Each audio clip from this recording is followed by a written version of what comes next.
every year I have introduced my son Ned. For those of you who are new to our Rotary Club, he does this annually, and I will just tell you by way of background that he is now the editor-in-chief and publisher of the Manhattan Mercury, which is my old job. And I guess, to be honest, I need to say a few things about him that maybe you don't know. He's smarter than I am. He writes better than I write. He made much better grades at Harvard than I did. He's more empathetic than I am, and certainly less brash than I tend to be.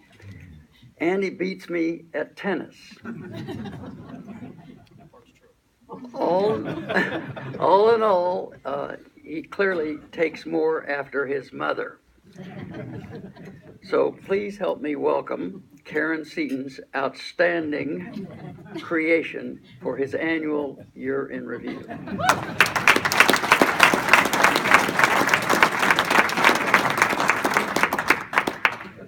Well, Tom asked me if this was a KU tie, and it is. So let me just see if I can. 1, 2, 3. Okay. And then spaced out just about right. Thank you for that line, Tom, and Dad. That was overly generous. Thank you. I do beat him at tennis, but the rest of it's malarkey. Other than the part about my mom. Well, so some of you, I'm quite sure, were happy about 2016 for some reason.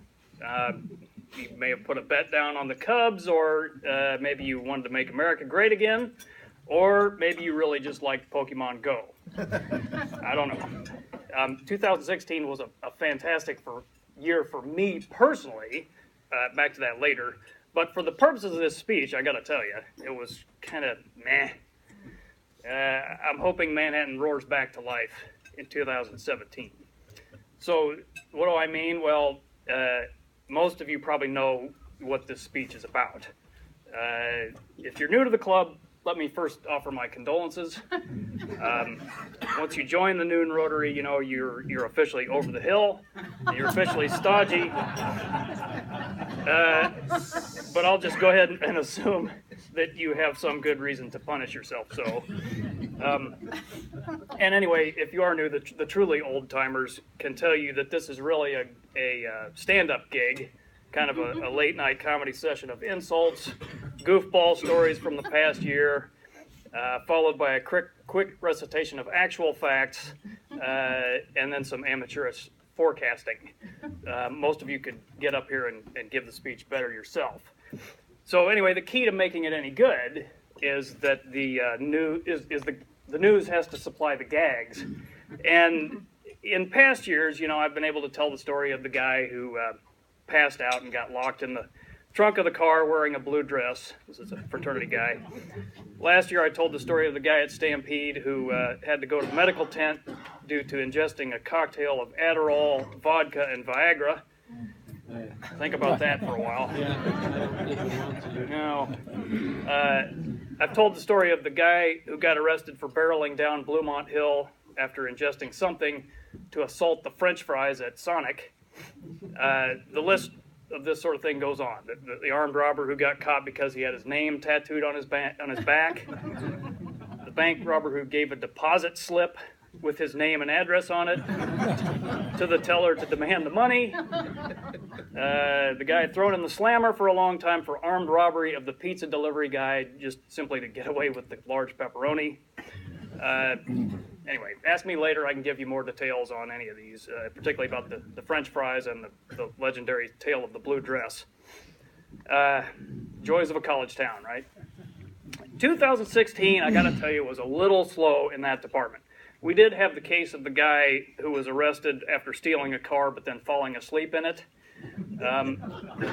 We had a woman transported by EMS because she got trampled by cows. We also had the usual parade of dum-dums going through the arrest report, but the LOL quotient was sort of down for the year. That's not to say we didn't have some humdingers in the news from 2016. We had a major developer arrested, charged, and eventually sentenced for having sex with a teenage girl. We had a long-running flap over the high school mascot. We had the commanding general at Fort Riley fired. The president of the university left. The once and probably future Indians football team went undefeated in the regular season, and so forth. So back to all that in a minute. But using my weirdo meter, my preference was the Riley County Commission, which in August Bob Boyd got beat by Marvin Rodriguez. I'm not sure if Bob's here, but then we ended the year with Bob advocating cutting Rodriguez's pay, and Rodriguez threatening to gum up the works if they didn't give him the same pay as everybody else. Keeping it classy, guys. This has the potential to keep going for a while if we're lucky. Ben Wilson, who's the chairman of the county commission, he became the chairman of the county commission, which was in and of itself interesting because he had previously not uttered a word. But then he showed up at a Manhattan City Commission meeting to advocate against a gay rights measure. Wilson had run for office as a social conservative, so even though it is sort of odd for a county commissioner to come to speak as a member of the public at a city commission session, this was not a surprise in the sense of his politics. We had also already reported at that point that he generally slept on a bunk in his shed behind his parents' house, along with some of his brothers, and he was one of 12 children, et cetera, et cetera. What we had no idea about until that time was that, as he put it at the meeting, he had for many years been attracted to other men, and in fact still was. He said he managed to stifle those feelings through his religious faith, and he told city commissioners that they should not send a message to young boys that it was okay to identify as another gender or to express their attraction to other men. Whew. This was a jaw dropper, but it didn't actually make any difference in terms of the city commission policy. More on that in a little bit. Mr. Wilson acknowledged to our reporter that he had never told even his own mother any of this prior to going before the God and everybody. By the end of 2016, Mr. Wilson had gotten married to a woman, and then he voluntarily cut his own pay to avoid pissing off Marvin Rodriguez. Not sure how that will play with the wife, but hey, probably bigger fish to fry. Okay, so, as they say, aside from that, Mrs. Lincoln, how did you enjoy the play? Well, so aside from that, what happened, right? On to the previously scheduled version of our show. So I'm going to give you the top 10 actual news stories of the year as determined by the staff of the Manhattan Mercury, lovingly referred to by the late Charlie Hosteller as the Almost Daily Mercury.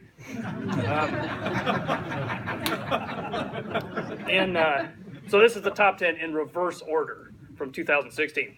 Number 10, the great man himself reaches 200 wins. It came against KU, which made it even more delicious, of course. If you're like me, this is still unfathomable. Previous coaches would have taken 400 years to get to 200. and the great man himself did this in the relative blink of an eye without ever actually changing his shoes and never actually eating. Okay, number 9 was they canned the commanding general at Fort Riley. Generals, yes, they come and go, but Wayne Grigsby was actually fired right before the headquarters of our friendly neighborhood Army base was about to ship off to Iraq, and we still don't know why. Number 8, Dave Dreiling, self-proclaimed deal junkie, made his biggest one. He sold GTM, which he had created in the back of his car when he was in college at K-State, to Hanes, the underpants company. Dave, who many of you know, says it'll be a good deal for the community and for the company. And since GTM had become one of the largest private employers in the community, that's important. We'll see how it evolves. Dave is staying on as the guy in charge of the local operation, and he continues in his personal crusade to own every restaurant in town.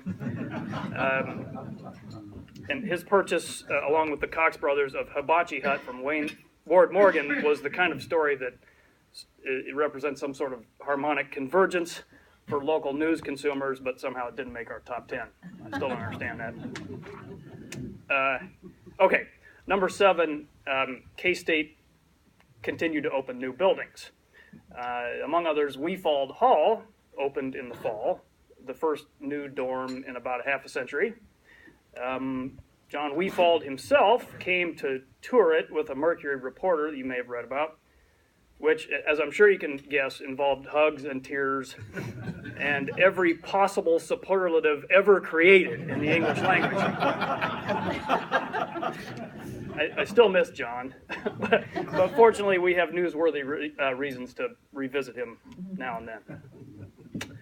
Okay, number 6, the aforementioned Zach Burton. So at the start of the year, we had profiled him at length in the paper. After we'd done that, I remember having some conversations with some friends about how Zach may eventually be the most successful of the entrepreneurs of my generation here in Manhattan. This was after the city had approved a very large new development under his control in the northwest portion of town. But he was arrested in June, and he pleaded guilty in September for reasons that I guess are now self-evident. He had been an assistant boys basketball coach and a substitute teacher at Riley County High, and the relationship he had with the girl was illegal because of that position. His wife divorced him, and now he's in the slammer for 3 years. Number 5, the city commission approved an ordinance giving legal protection at the local level to people in matters of housing and employment on the basis of gender identity and sexual orientation. Ben Wilson didn't get it stopped, and in fact, after years of division, the city seemed to settle this one for good. And terminology, I might say terminology in this matter is tough. What do you call the she who used to be a he and all that sort of thing, so forth. As George Orwell probably said, your choice of nouns and verbs is a political matter, to say nothing of adjectives. Try being in the language business sometime. And we haven't even gotten to Indians yet. Don't ask me about powwow.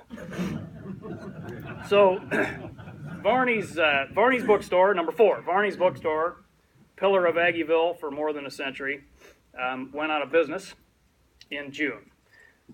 It was a victim of the changing economics of the college textbook business, wherein the kids buy and sell books online or on their own or not at all. Tip of the cap here to the Levine family, which managed to drop the little apple on time every year, and owned and managed that store for decades, and did and still does a lot of good around the community. By the fall, Rally House had opened a new outlet there to sell K-State stuff. The number 3 ranked story of the year for 2016 was Fort Riley opening the new Irwin Army Hospital. Or at least they held a ribbon cutting and announced that it was open. After several years of delays and lawsuits, we're in fact wondering if the announcement didn't come from some guy in Russia who then put it on Facebook. But we bought it anyway and printed it, so it's true now, by God. All right. Number 2 was the mascot. The story in a nutshell: a few people up on campus decide it's time to get rid of the Indian mascot at Manhattan High, so they start showing up at school board meetings every month. The school board basically tells them politely to pound sand, but they won't quit. So with a new superintendent in place, the board decides to go ahead and air the debate. The newsroom at the Mercury is, at this point, of course, jumping for joy because they'll get to ride this wave for several months, which they did. It's sort of like the Washington Post says about Watergate, or Cousin Eddie says about the Jelly of the Month Club. It's the gift that keeps on giving. So after a whole lot of debate, the school board comes up with a compromise deal to keep the mascot, but form a committee in charge of debating it for a while longer, I guess. So we'll see where that all goes. And by gum, when that committee meets, we might just use the word powwow just because we can. So, I mean, okay, enough about that. We'll cover the heck out of it. So number one, the biggest story of the year for 2016, and the biggest story in a college town, pretty much has to be when they hire a new president at the college, which they did. As you might recall, Kirk Schultz and his list left to take the job at Washington State, which in fact met his goal of being the president of a top 50 public research university by 2025.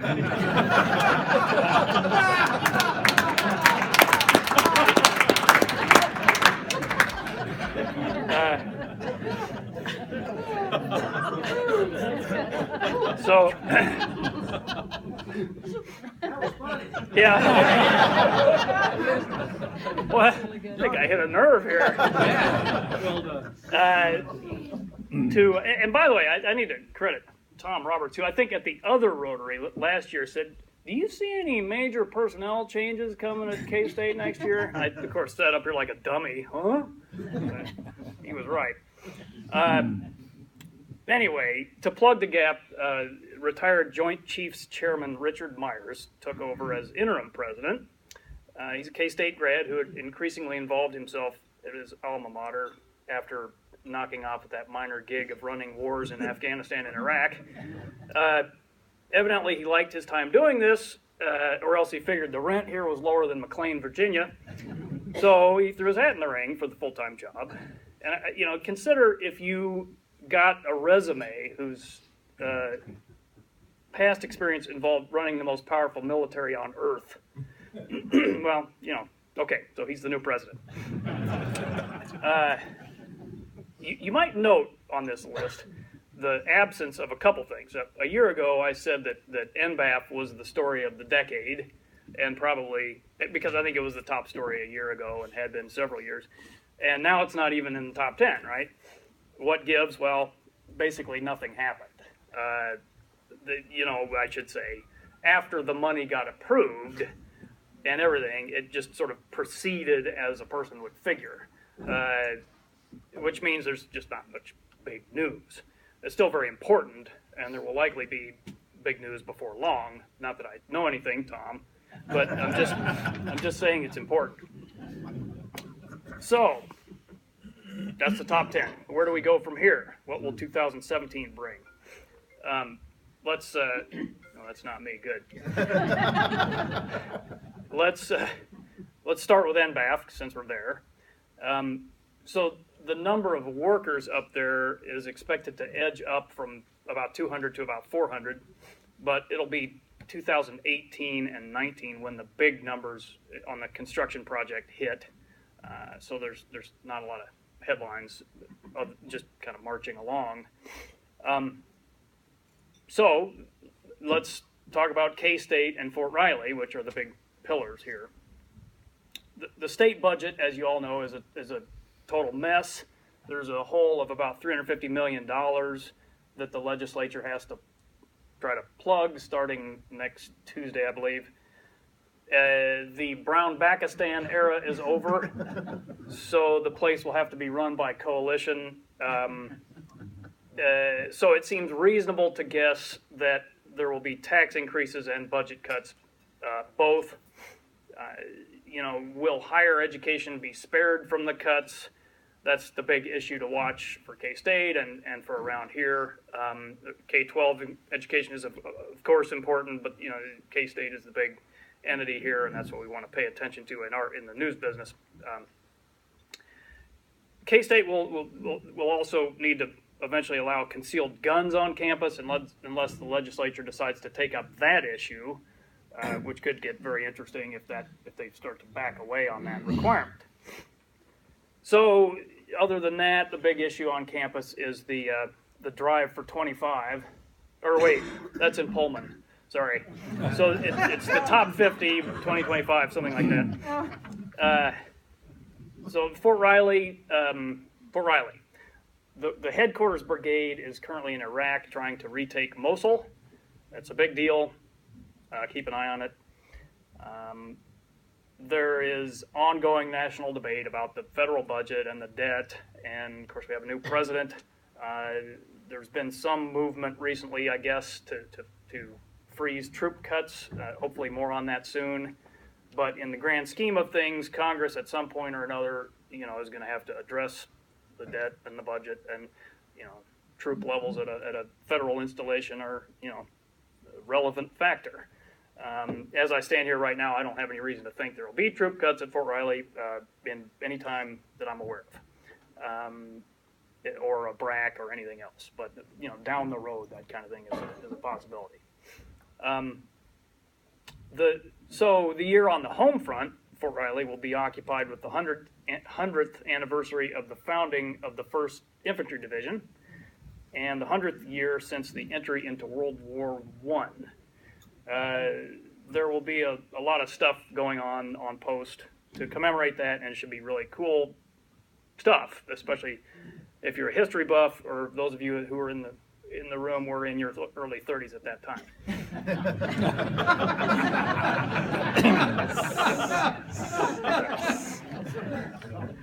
I have earned all these gray hairs, damn it. So other stuff in town. The chamber is paying $170,000 for a consultant to come in and make recommendations about community and economic development.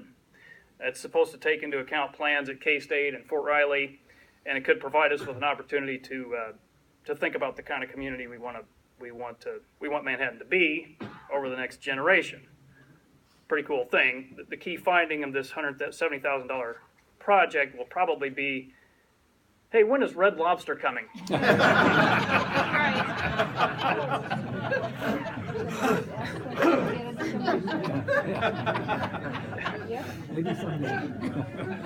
So we will actually have elections this year.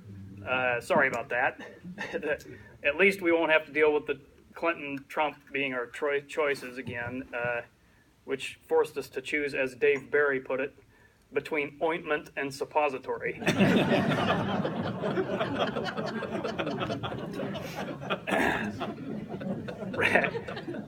Rather, we will have city commission elections and a school board election in November.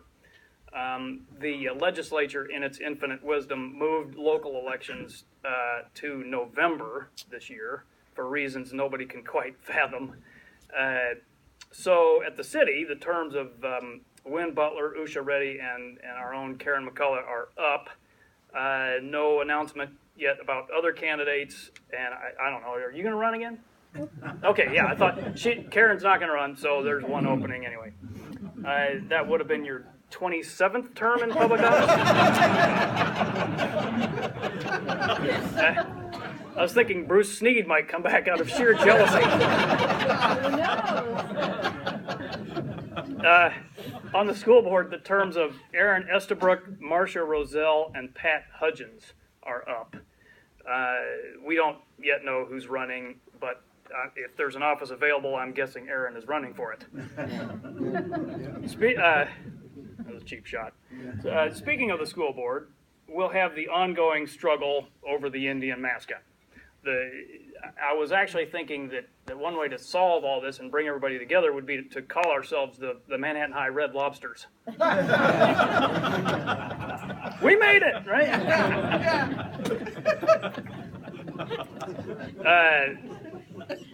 Now, look, the school board voted to keep the mascot.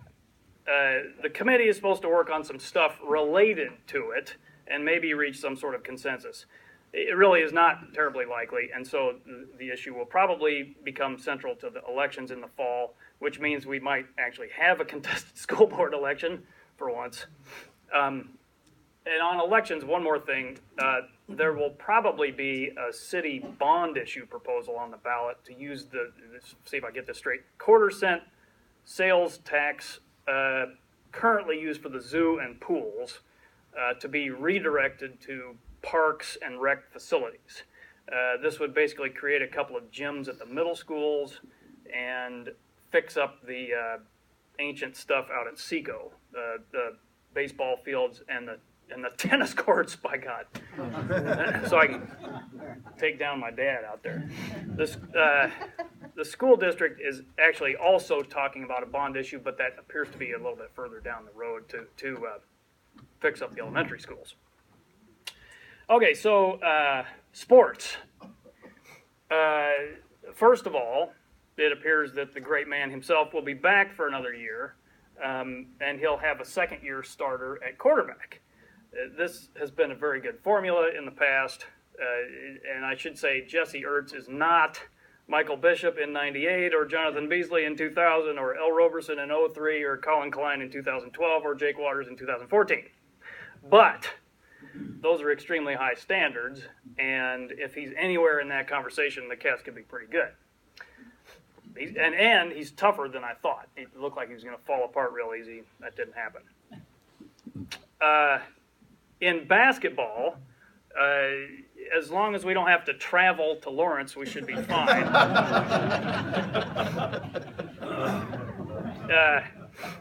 I don't really know. I mean, obviously this is a make-or-break year for Bruce Weber, who's a good guy, who has seen his team's results sort of slowly erode since his arrival. Thus far, it looks like a decent team. But the drama of all that will probably play out in about the next 10 weeks. Okay, so goofball stuff. 2017 is off to an excellent start. Some might say a shotgun start with the New Year's baby over at Via Christi.